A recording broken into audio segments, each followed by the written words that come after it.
is it so dark? Well, one second.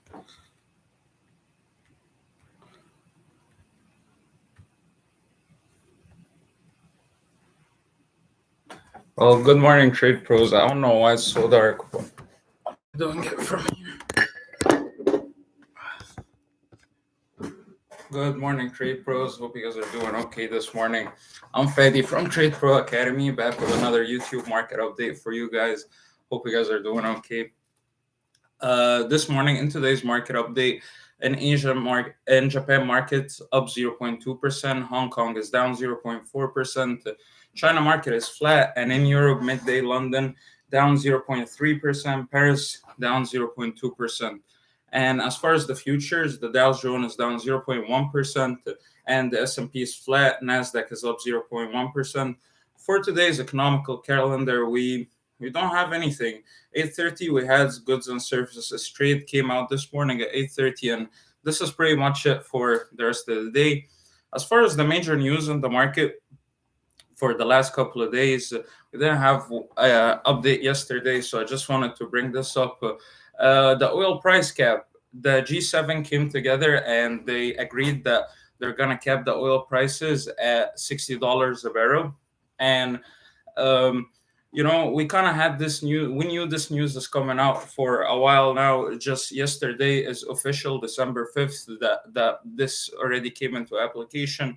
Right now, we're waiting for the response from the Russian side on how this is going to work. Like, will they agree to that price cap and allow that the flow of oil at that price level, or will they have something else to say?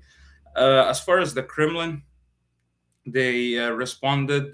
The deal allows Russian oil to, as far as how it works, the deal allows Russian oil to be shipped to third-party countries using G7 and EU tankers only if the cargo is brought at or below $60 per barrel cap. So basically, they are allowing the usage of the tankers of the EU and the G7 for the Russian oil as long as it's within the $60 price cap parameter. While the industry is still waiting to contemplate response from Russia, the Kremlin has said it will redirect its oil supply to market-oriented partners, even if that means it will have to cut production. A presidential decree would also prohibit loading distance for any countries that adopt these restrictions and ban any reference to a price cap in contract for Russian crude oil or products. So basically what that tells us, that the Russian side is most likely gonna respond by redirecting their oil reserves into other countries that are willing for to pay more. Basically, that's pretty much it. Also, for the outlook, Russia is the world's second largest oil exporter, meaning how the situation plays out could influence prices in the months ahead. So this is interesting for oil, guys. We need to see how this play out. As far as the market movement for the last couple of days, like we've seen some volatility on oil after the OPEC and OPEC Plus meeting came out, and they announced that they're not gonna cut oil production. That they're not gonna increase oil production. They're gonna leave oil production as the same as it was. And prior to that, when the rumor came out, oil had a decent rally, and after the news came out, oil dumped. And as far as this news right now regarding the oil price cap, I don't really think will influence oil that much, considering that you have one big seller sitting at $60 a barrel, but you also have other market participants, and also a lot of this news has already been factored in on oil, because in the last we knew this price cap is coming in December 5th, like a month or two ago. So we need to monitor and see how oil behaves in the next couple of days. Also, in other news that I found interesting this morning, Yeah, the Taiwan semiconductor manufacturing, that was also interesting. TSM is set to make history with one of the largest foreign investments in the United States. I believe they already have another one of the largest ones. The company will announce plans today to build its second chip plant in Arizona, increasing its investment in the state to $40 billion. Very, keep an eye out on this name, TSM. A very big company, very well known.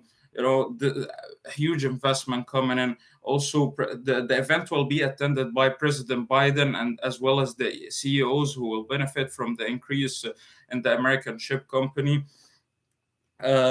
Also, they have disclosed the 12 billion investment plan, and they got granted up the U.S. the granted up to 52 billion in loans. So there's a lot of money going through that company and into that company within the next little period. So keep an eye out for that name, TSM. Also, um, the economical survey. So basically, the CEOs have a survey that you have in the American companies. They have a survey that they have to fill every 6 months to predict, not really predict, kind of build the plan for their next timeline of the 6 to 8 months.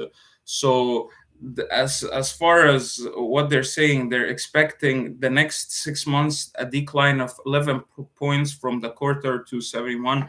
So basically, what that means is their outlook for for the next 6 months is worse than the outlook for the last 6 months, and they're expecting more layoffs.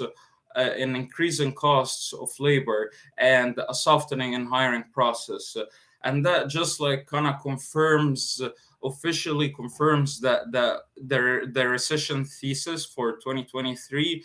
Now considering that, okay, now you have the interest rate hikes, that's one pressure point coming into the economy, and now you have the top CEOs of the biggest American companies saying, oh no, we are really taking steps into softening hiring, cutting costs, all the stuff that kind of leads the company to stay in business, and that will put more pressure onto labor market and other market, and we'll keep an eye out. We'll see how that plays out in the future.